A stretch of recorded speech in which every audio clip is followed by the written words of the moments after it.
Our next term is assets. Assets are the properties owned and controlled by the entity or the enterprise.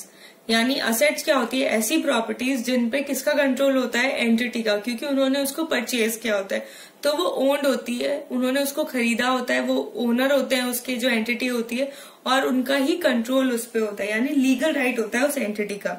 The second characteristic is वो या तो tangible हो सकते हैं या intangible हो सकते हैं. तो ये दो अभी नई टर्म्स आ गई. टैंजिबल मतलब ऐसी चीजें जिनका कोई फिजिकल फॉर्म हो, फिजिकल एग्जिस्टेंस हो, जिनको हम टच कर सकते हैं या देख सकते हैं. इनटैंजिबल इज जिनका कोई फिजिकल फॉर्म नहीं हो. तो जैसे example for tangible is machinery, furniture, land, building etcetera. And for intangible is goodwill, trademarks, patents, जिनकी एक मॉनिटरी वैल्यू तो है पर उनका कोई फिजिकल फॉर्म नहीं है. अगर किसी का गुडविल है, आज मेरी गुडविल अच्छी है, तो इसका कोई फिजिकल फॉर्म नहीं है, पर अगर मेरी कंपनी कोई परचेज करता है तो मुझे मेरी गुडविल के लिए भी उसकी वैल्यू पे करनी पड़ेगी. So this is a monetary value for it. So the third characteristic arises that it should be having some value attached to it. जैसे अगर intangible है तो उनकी एक monetary value calculate की जा सकती है, और tangible भी है तो उनकी भी एक monetary value calculate की जा सकती है. It can be measured in money terms. जब हमने उसको परचेज किया होगा तो हमने कुछ उसका मॉनिटरी वैल्यू पे किया होगा, और मे बी इन एक्सचेंज और मे बी डायरेक्टली. ओके, तो उस चीज को हम जब भी हम कोई चीज परचेज करेंगे तो उसका एक मॉनिटरी वैल्यू हम अराइव कर सकते हैं. तो it can be measured in monetary terms. And the last thing, कोई भी हमारी एसेट हो वो कब यूजफुल है? जब उससे हमको फ्यूचर में बेनिफिट्स मिल रहे हो, इकोनॉमिक बेनिफिट्स मिल रहे हो. ऑफकोर्स जब हम हमारे बिजनेस की बात करें तो हमें इकोनॉमिक बेनिफिट चाहिए. तो जो फर्म है, जो एंटिटी है, उसको जब उस एसेट से फ्यूचर इकोनॉमिक बेनिफिट्स मिलेंगे, यानी फ्यूचर में वो हमें गेन्स दिला सकती है, तो ही वो एसेट हमारे लिए यूजफुल है, और इसीलिए वो एसेट कहते हैं हम उसे. सो असेट जो है वो अब 3 टाइप्स में क्लासिफिकेशन उसका हुआ है.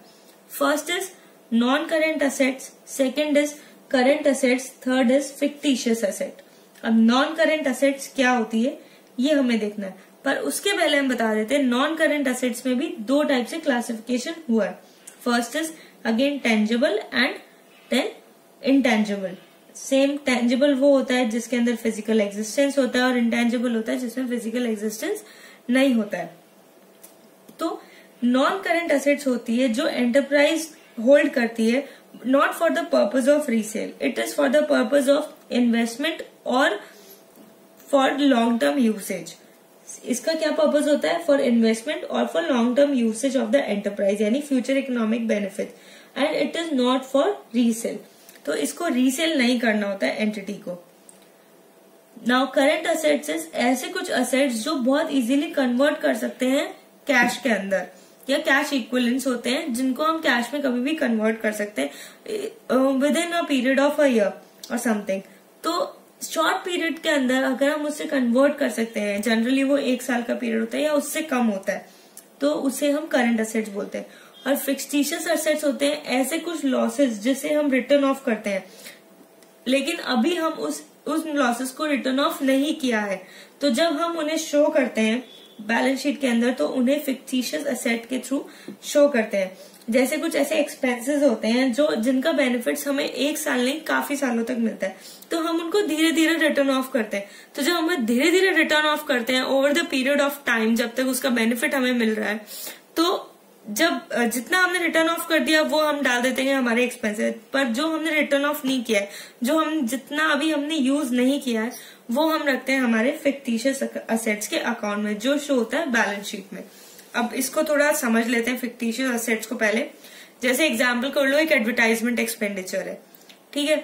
अब एडवर्टाइजमेंट जो है वो ऐसा जरूरी नहीं है कि हमें सिर्फ 1 साल ही बेनिफिट देगा, वो हो सकता है 4 इयर्स बेनिफिट दे, 5 इयर्स बेनिफिट दे. तो फॉर एग्जाम्पल हमने कुछ 1 लाख रुपीज स्पेंड किया है जो हमें 5 इयर्स तक बेनिफिट देगा. तो 1 ईयर के लिए हम उनका कितना मान सकते हैं? एकदम जनरल ले लेते हैं, दैट इज 20,000. बिल्कुल सिंपल डिविजन करके it is 20,000 for each year. तो इस साल जैसे हमने 20,000 हमारे राइट ऑफ कर दिए, पर जो वो 80,000 जो अदर ईयर्स से रिलेटेड है, तो वो हमारे फिक्टिशियस असेट्स हो गए.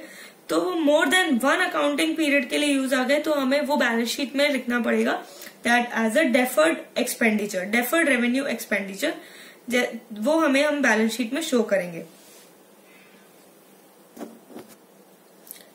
अब हम आ जाते हैं हमारे फर्स्ट टॉपिक पे वापस, that is non current assets. Non current assets में ही आते हैं हमारे fixed assets.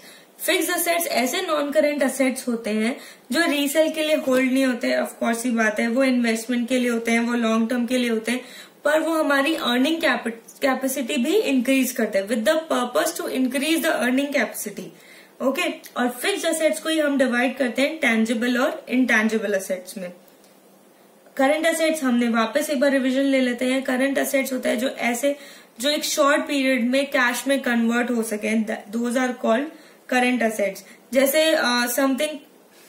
some assets are just held for the purpose of trading, okay, that is current assets, but some are held for investment like for long term, so that is not current asset। तो ऐसी चीजें cash या cash equivalent जिसको हमने restrict नहीं किया हो more than 1 year के लिए, अगर हमने 1 ईयर के अंदर उसको कन्वर्ट कर सकते हैं, तो that is current asset.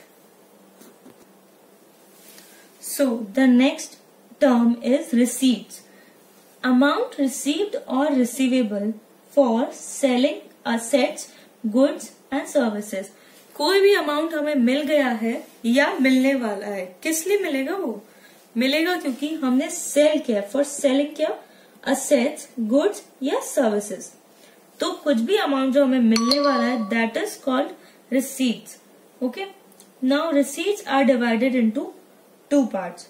First is revenue receipt, second is capital receipt. Revenue receipts क्या होते हैं?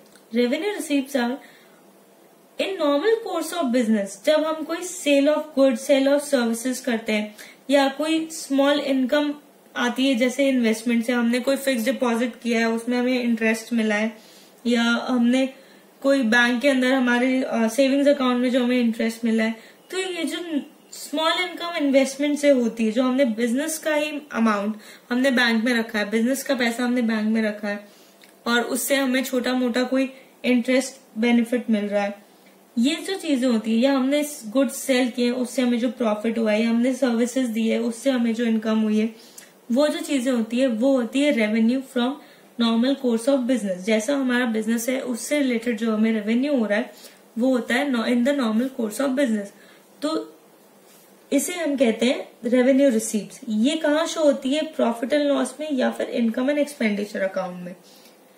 पर जो कैपिटल रिसीट्स होती है वो कब आती है? जब on the selling of assets, जब हम कोई प्लांट या मशीनरी को सेल कर देते हैं, लैंड को सेल कर देते हैं, फर्नीचर सेल कर देते हैं, कोई हम लोन लेते हैं बड़ा जो हमें रिसीव हुआ है लोन, है ना, फॉर लॉन्ग टर्म लोन कोई हमें मिला है, तो ये जो चीजें होती है ये हमारी कैपिटल रिसीट्स होती है।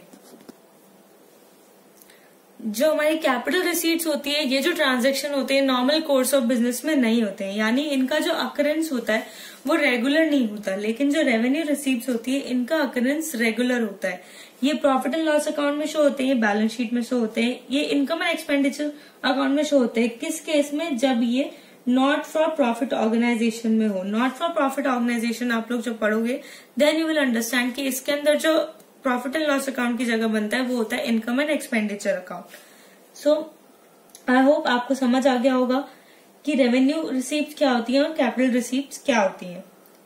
Then note is gross inflow of cash is revenue, cost incurred is expense, cost of sale, income is equal to revenue minus expense. अब रेवेन्यू क्या होता है? जो हमने प्रॉफिट मिला है उसमें से वो रेवेन्यू हुआ, या जो टोटल अमाउंट हमारे पास आया वो रेवेन्यू हुआ।